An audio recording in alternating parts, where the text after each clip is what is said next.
At 6 o'clock in the morning, my phone lit up on the kitchen counter. One text, from my own son. It read, "Dad, plans changed. You're not coming on the cruise. Vanessa wants only her family there." I set my coffee down. My hands did not shake. By that afternoon, I had already signed the papers to take back the house they were living in.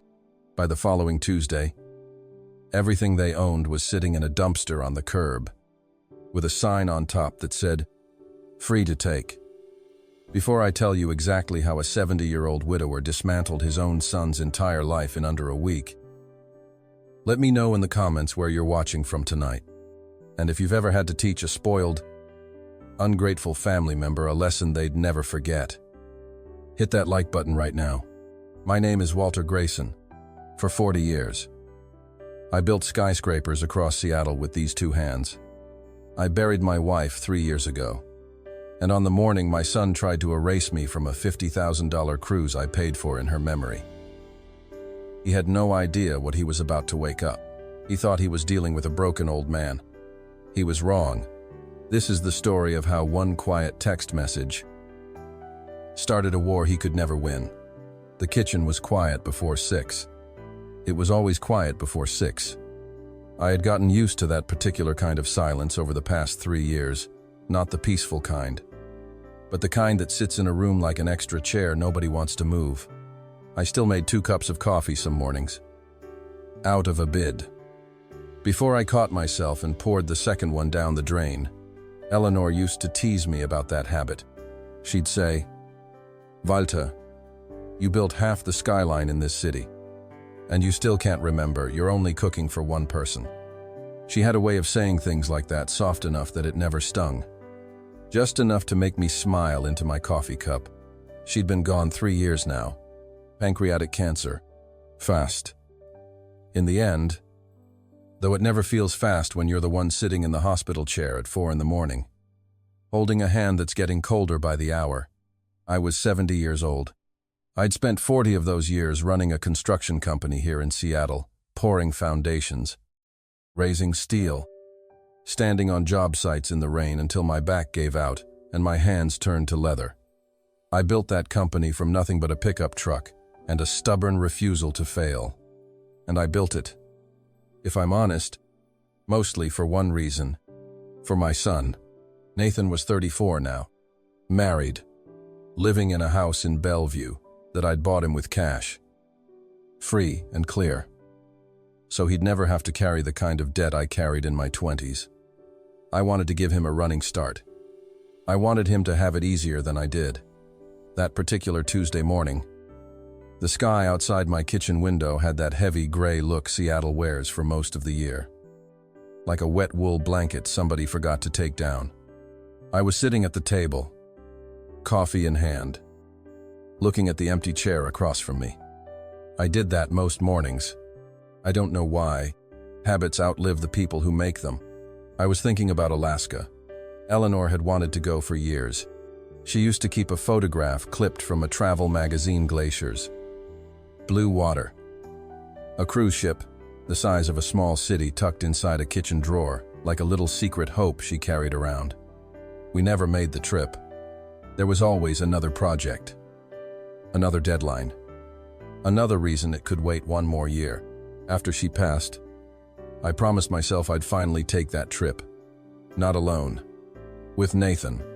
I wanted the 2 of us to stand on that deck together and toast to her, the way she always deserved and never got. So I booked it. 10 days. The owner's suite, the best room on the ship, private balcony, the works. $50,000. Paid in full. On my own card. Without asking my son or his wife for a single dollar. I booked 3 names on that reservation. Mine, Nathan's, and his wife Vanessa's. I wanted us to be a family on that trip. One last one. In her honor, my phone buzzed against the counter at 6 in the morning. And for half a second, before I even looked at the screen, I thought maybe it was Nathan asking about flight times. It wasn't. "Dad, plans changed. You're not coming on the cruise. Vanessa wants only her family there. I read it twice, then a third time, to the way you do when you're hoping the words might rearrange themselves into something that makes more sense. They didn't. I set the coffee mug down slowly on the granite counter. My hands, strangely, were completely steady. 40 years of managing job sites teaches you something useful when a beam cracks. You don't scream at it. You don't throw your tools across the yard. You find out why it cracked, and then you fix it. So I didn't throw the phone. I didn't raise my voice, because there was no one there to raise it to. I simply picked it up, found my son's name, and pressed call. It rang once, twice, then it went dead. He'd rejected the call. My own son. I called again. This time, someone answered, but it wasn't Nathan. Hello. Walter. Vanessa's voice came through smooth and careful, dressed up in that polite tone she always used right before she said something that wasn't polite at all. She almost never called me Dad. I'd stopped expecting her to. Put my son on the phone. I said, keeping my own voice level. She sighed, the kind of sigh that's meant to be heard. He's in the shower. Walter. And honestly, there's nothing to discuss. He sent the text. The plans have changed. That trip cost $50,000. I said slowly, I booked it to celebrate his mother. You don't just uninvite the man who paid for it. There was a pause. Then she said the words that told me exactly who I was dealing with. My parents have never been on a real vacation in their lives. Walter, they deserve this. And honestly, older people get tired so easily on these trips. You'd just be uncomfortable the whole time. It's better this way. I didn't answer.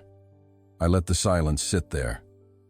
The way I used to let a dishonest contractor talk himself into a corner. She mistook my silence for surrender. We'll bring you back something nice from the ports, she added. And then the line went dead. I stood there in my dark kitchen for a long moment. The hum of the refrigerator, the only sound in the house. Something had shifted in me. The grief was still there, somewhere underneath. But for the first time in 3 years, it wasn't the loudest thing in the room. I walked down the hall to my study, sat down at my desk, and opened my laptop. I needed to see exactly what they thought they'd gotten away with. The laptop screen cast its pale blue light across the study, the only light in a house that suddenly felt far too big and far too quiet.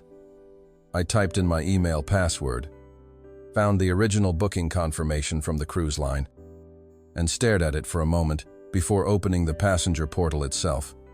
I remembered the day I'd made that booking.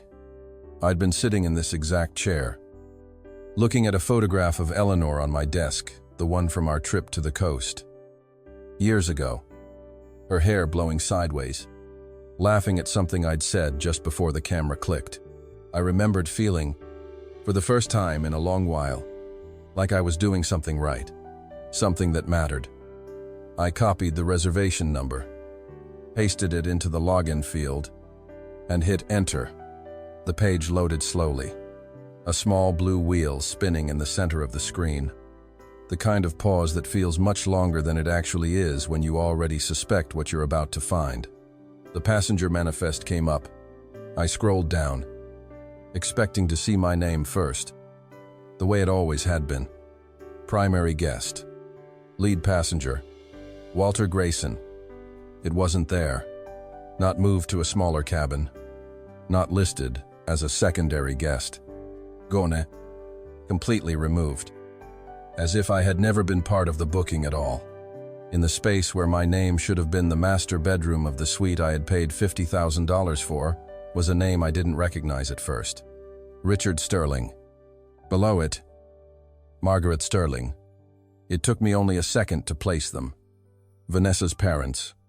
The same two people who had spent the last several years making quiet little comments about my hands at Thanksgiving dinner. About the fact that I'd built my fortune with tools instead of a desk job.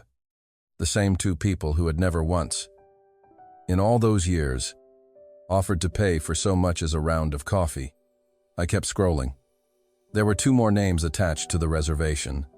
Nathan Grayson, Vanessa Sterling. That made 4. The suite held 6 comfortably.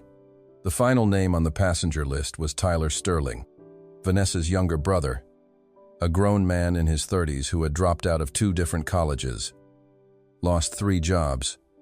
I myself had helped him get as a favor to Nathan, and who currently lived rent-free in his parents' basement.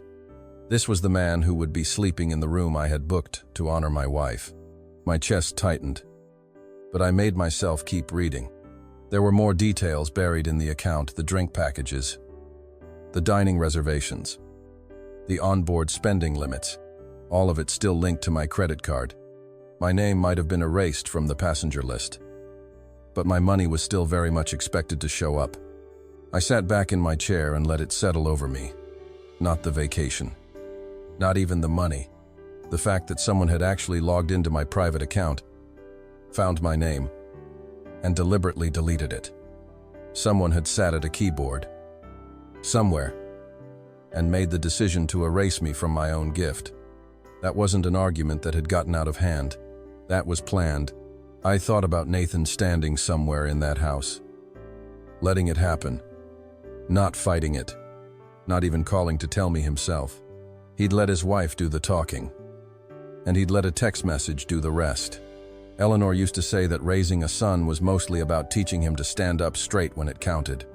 She used to march him back to apologize for things, even small things, because she believed a person's character was built one uncomfortable moment at a time. I used to think she was too hard on him. Looking at that screen, I understood, for the first time, that maybe she hadn't been hard enough.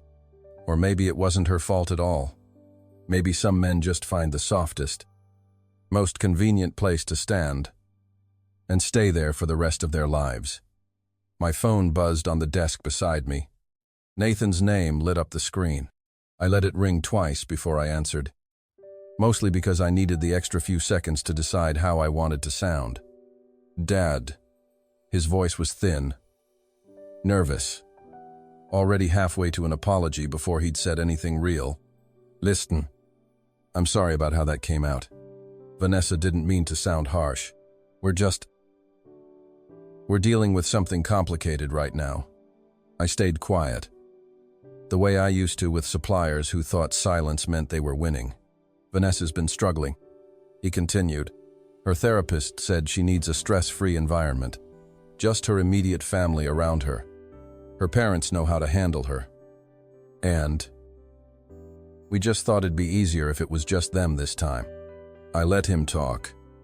I let him build the whole story, brick by brick, without interrupting a single sentence of it. 3 days earlier, I had seen Vanessa laughing with a group of friends at a restaurant downtown, a glass of wine in her hand, looking about as stressed as a woman on her honeymoon. But I didn't say that. Not yet. Instead, I said, if she needs her family around her, then of course she should have that. I heard the relief travel down the phone line like a wave. Really? Dad, you're not mad. I'm not mad, I said. And I meant it because somewhere between reading that passenger list and hearing my son's voice, the sadness in me had quietly turned into something else. Something colder. Something far more useful. Have a safe trip. Son. I told him, we'll sort out the money whenever you're back. I ended the call and sat there in the dark study for a long moment, the glow of the laptop still lighting the edges of the room. They thought the conversation was over. It hadn't even started. I didn't sleep much that night. I sat in the study for a long while after the call ended, listening to the house settle around me, the way old houses do, a soft creak in the hallway, the furnace clicking on somewhere below. I thought about closing the laptop and going to bed. Instead, I found myself opening my banking app, more out of habit than anything else. A man doesn't run a company for 40 years without checking his accounts the way other people check the weather. There was an account I rarely looked at, a joint checking account, shared with Nathan. that had been sitting quietly untouched for years. Eleanor had insisted on setting it up when Nathan first left for college. Back when he was 18 and convinced he already knew everything about the world. She wanted him to have something to fall back on if real trouble ever found him a car accident. A medical bill. Anything that couldn't wait for a bank to open in the morning. I'd argued against it at the time. I believed a young man needed to learn to stand on his own 2 feet. Needed to feel the weight of his own mistakes.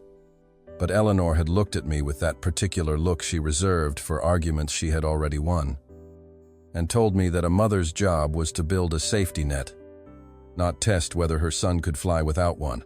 So I'd funded it. And then, over the years, I simply forgot about it. The way you forget about a spare key hidden under a flower pot. It sat there, untouched. A quiet promise to a woman who was no longer around to see it kept. That night, for no particular reason, I opened it. The balance had changed. I sat up straighter and scrolled down to the recent activity. And there they were, 3 withdrawals. One after another. Each for the exact same amount. $9,900. 3 times. Within minutes of each other. I stared at the number for a long moment before the meaning of it settled over me. You don't withdraw $9,900 by accident. Not once. And certainly not 3 times in a row. In this country, any cash withdrawal of $10,000 or more gets automatically reported to the federal government, a safeguard against exactly the kind of thing I was suddenly looking at. Whoever had pulled that money out had done it carefully, deliberately, just under the line. On purpose, 3 separate times. So that no bank employee would ever think to pick up a phone and ask a single question. That wasn't panic spending. That wasn't a couple treating themselves to something nice before a vacation. That was someone hiding something. I sat back in my chair. The cold of the room suddenly feeling a little sharper than it had a moment before. $29,700. Gone in cash. Quietly, carefully, by 2 people who had just spent an entire phone call convincing me their only problem in the world was a stressed-out wife who needed peace and quiet. I thought about it the way I used to think about a job site that didn't add up. When the numbers on paper don't match what you're looking at with your own eyes. You don't yell about it.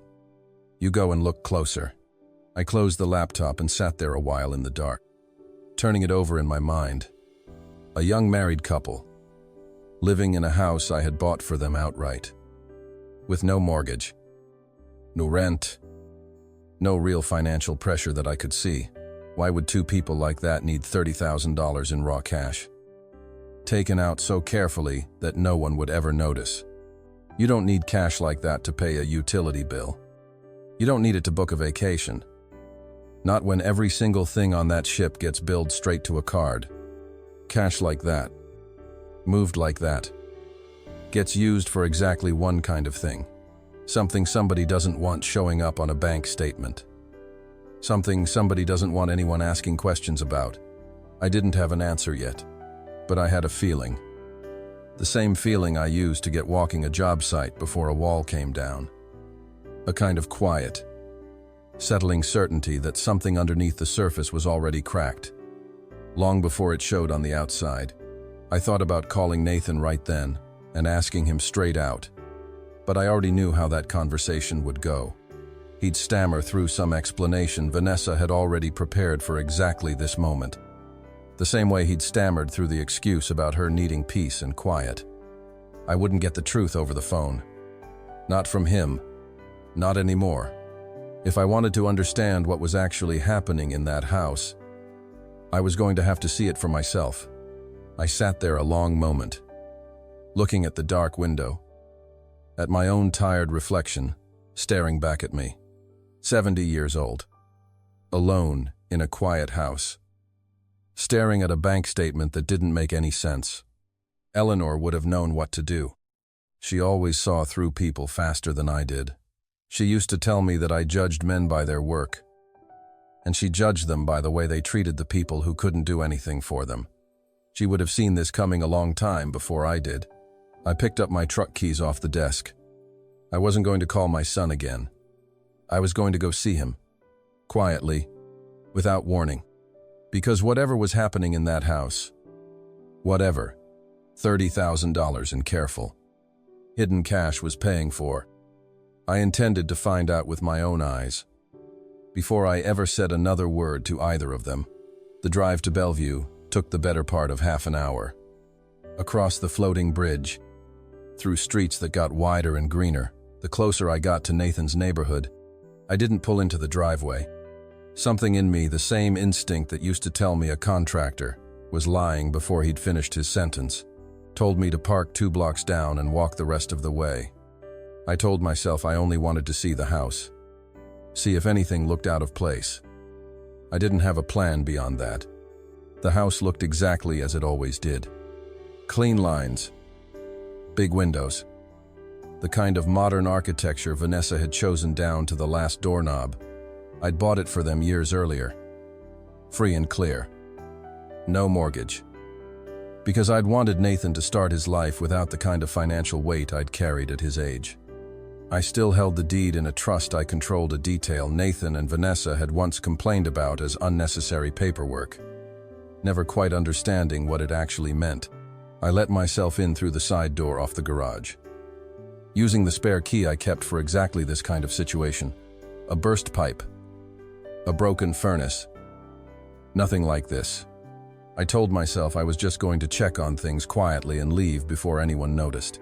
The garage was empty except for the 2 cars, both of which I'd helped pay for. I stood there a moment, listening. I could hear voices upstairs, muffled through the ceiling, not panicked voices. Light ones. Someone laughing. I climbed the narrow interior stairs slowly, the way I used to move across a job site when I didn't want to announce myself to a foreman skimming materials. Near the top of the stairs, a door stood partly open, and Vanessa's voice carried clearly down the hallway. She wasn't talking about a stress-free retreat. She was talking about packing. Tell Tyler to bring the navy jacket, not the gray one. And make sure your dad's paperwork is somewhere I can grab it fast when we land. Not buried in a suitcase. I stood very still in the hallway, my hand against the cool wall. Paperwork. I didn't hear a confession laid out neatly in one conversation, the way I might have expected from a movie. What I heard was smaller than that, and somehow worse fragments. Half sentences. The kind of shorthand 2 people use when they've already said the important part to each other many times before and don't need to spell it out anymore. Nathan's voice. Quieter. Closer to the door. I still don't love the timing. Vanessa. Doing this while we're out on the water feels... it's the only way it works. She cut in. Flat. Like she was tired of explaining it. You know that. We've been over this. There was a pause. Then Nathan again. Quieter still. He's not actually, he's just been sad since Mom died. That's all this really is. Vanessa didn't answer that part directly. Instead, she said something about the doctor's office calling back before Friday, and something about the attorney needing the folder before they boarded. Ordinary words, spoken like ordinary logistics. A doctor, an attorney, a folder, the kind of sentence you'd say about scheduling a dentist appointment. I didn't have the whole picture standing in that hallway. I want to be honest about that.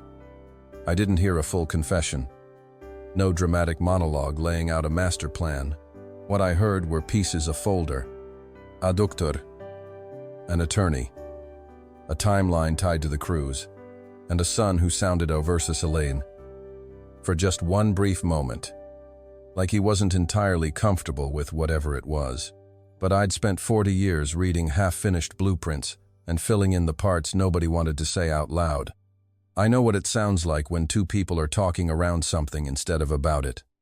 I backed away from that door as quietly as I'd come, my boots finding the edges of the stairs out of old habit, and let myself out through the garage the same way I'd come in. I sat in my truck for a long while before I started the engine, turning it over in my mind. A folder. A doctor, an attorney. A cash withdrawal split carefully into 3 pieces to avoid a federal report.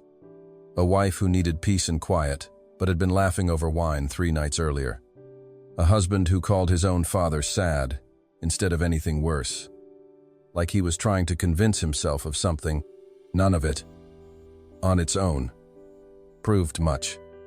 But laid next to each other, the pieces made a shape I didn't like. I thought about calling Gerald Whitfield right then. From the truck, still parked 2 blocks from my son's house. Gerald had been my attorney for over 30 years, the man who'd drafted every contract that ever protected what I'd built. Back when protecting it mattered more than anything else in my life. I didn't call him yet. I wanted to be sure first. I wanted to know exactly what that folder was, and exactly what that doctor had signed, before I turned this from a bad feeling into something I couldn't take back.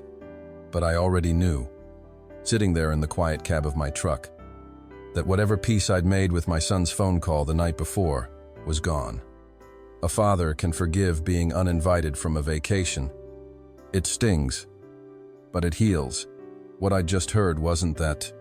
It was something with a shape and a plan and a paper trail. And it was aimed, as far as I could tell, directly at me. I started the engine and drove toward downtown, toward Gerald's office.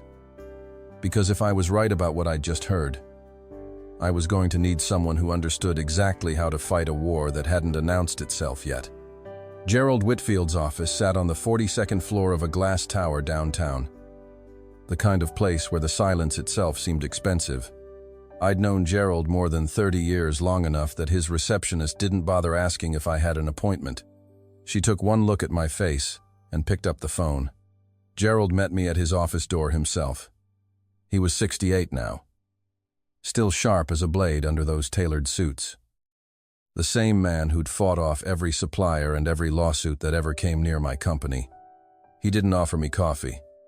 He just closed the door, sat down behind his desk, and said, "Tell me what happened." Walter. So I told him. All of it. The text message, the passenger list with my name erased and 3 strangers added in its place. The 3 withdrawals of $9,900. Each one deliberately kept just under the federal reporting line. And what I'd overheard standing in that hallway, a folder. A doctor, an attorney. A timeline tied to the cruise. Gerald listened without interrupting, the way he always did, his hands folded on the desk, his expression getting darker with every sentence. When I finished, he was quiet for a long moment. "I want to be straight with you," he said finally. "What you've described could be nothing. People withdraw cash for all kinds of reasons. It could also be exactly what it sounds like. And if it's what it sounds like, moving too fast, before we actually know what that folder contains, could put you in a worse position, not a better one." I appreciated that he said it. Gerald had never been a man who told me what I wanted to hear, and I trusted him more for it. "So what do we do?" I asked. "If we don't know yet, we protect what's exposed," he said. "Right now, without knowing exactly what they're planning. Whatever it is. The house, the account, anything they could use against you while you're not in a position to respond." He reminded me of something I'd chosen to forget over the years. Tucked away the way you tuck away an old insurance policy. When I'd bought the Bellevue house for Nathan, I hadn't simply signed it over. I'd placed it into a revocable trust, with myself as the sole grantor. At the time, Nathan and Vanessa had grumbled about the paperwork, treating it as an inconvenience neither of them understood. What it actually meant was that the house had never truly belonged to them. It was a gift I could take back, at any time, for any reason, without needing either of their signatures. You don't need proof of a crime to protect your own assets. "Walter," Gerald said, "you need proof that trust has already been broken. You have that. A withdrawal pattern built specifically to avoid federal reporting is not something innocent people do by accident. He was right. And we both knew it. Whatever that folder turned out to be, the cash withdrawals alone were enough. I hadn't imagined those.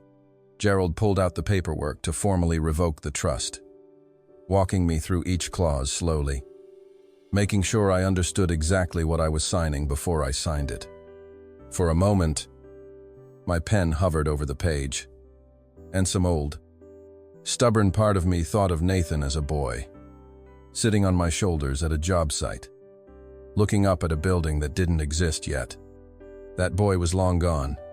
Whatever was happening in that house now belonged to a grown man who had made his own choices. I signed it. "The house is yours again as of this afternoon," Gerald said, sliding the notarized document across the desk to his paralegal. "Now, the account."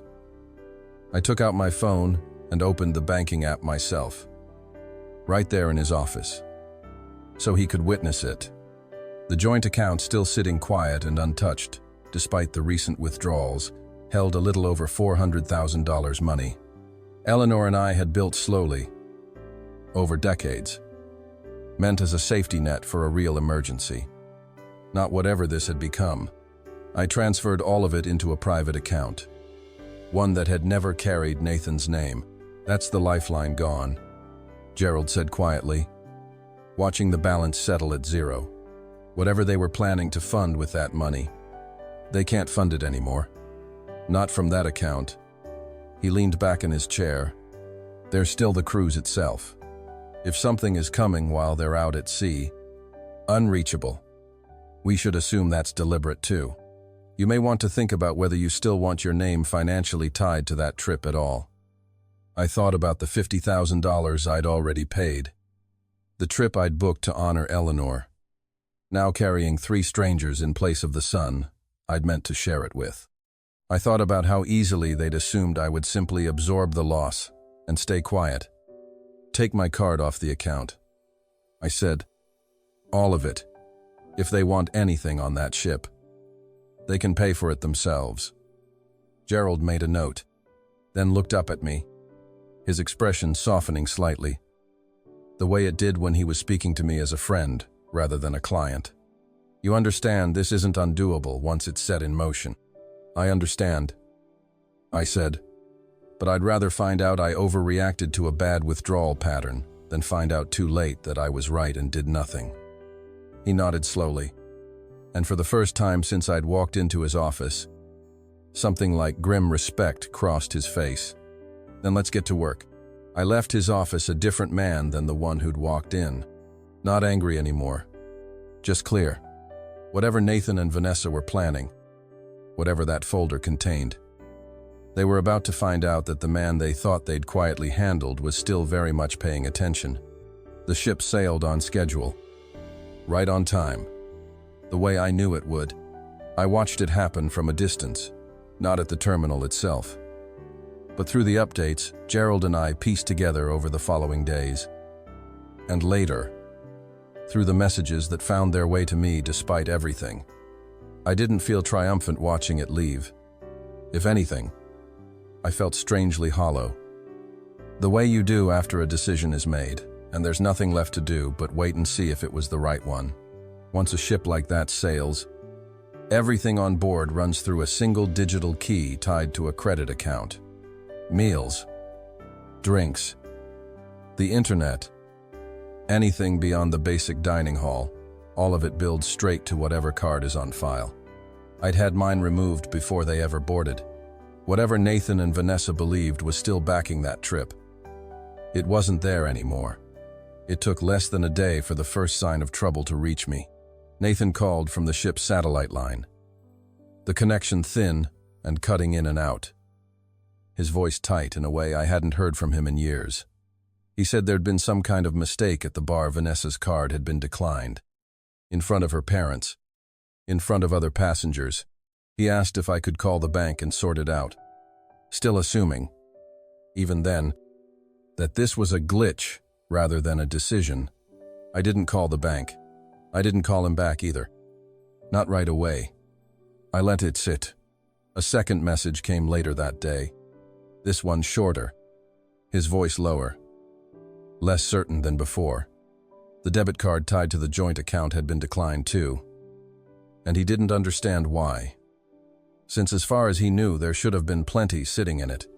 He asked me, almost carefully, if something was wrong with the account, not accusing, just confused, still hoping there was an explanation that didn't involve me. I sat with that message a long time before deciding not to answer it either. Not out of cruelty. Exactly. I told myself I needed more time to be sure of what I actually knew before I said anything I couldn't take back. The last message, a day after that, was from Vanessa. Her voice had none of the polish it usually carried. She said they'd had to give up their dinner reservation and eat at the main buffet with everyone else. That her parents were furious. That this whole trip had turned into something humiliating instead of the trip she'd planned. She asked me, more than once, to please just fix whatever had happened with the accounts.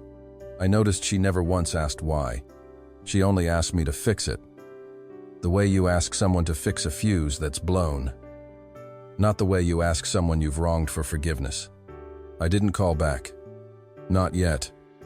I told myself I still didn't have the full picture. I didn't know exactly what that folder Vanessa had mentioned actually contained, or how far along it really was.